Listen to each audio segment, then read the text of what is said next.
Alex and Eva originate from a country within the European Economic Area, meaning that they have health insurance here in Iceland immediately upon entry to the country.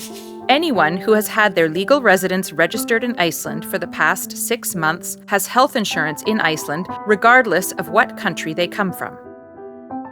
Alex and Eva suspect that their son David has some developmental delays, but don't know how to act upon their suspicions.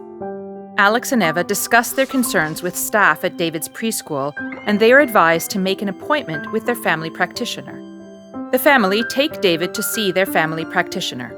Alex speaks good English because he has watched all 10 series of Friends, so they don't need the assistance of a translator.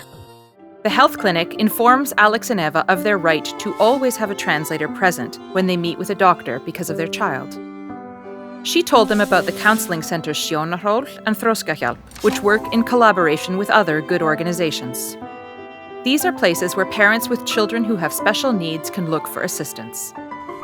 The family doctor concludes that David needs additional tests and recommends the parents see a specialist. The specialist determines that David most likely has a developmental delay and makes a referral for the family into the National Diagnostic and Counseling Center for further examinations. All of these visits are free for children. All children should be afforded the same opportunities. If you need additional information, contact us at Þroskahjálp. Our number is 588-9390, or feel free to send an email to throskahjálp@throskahjálp.is.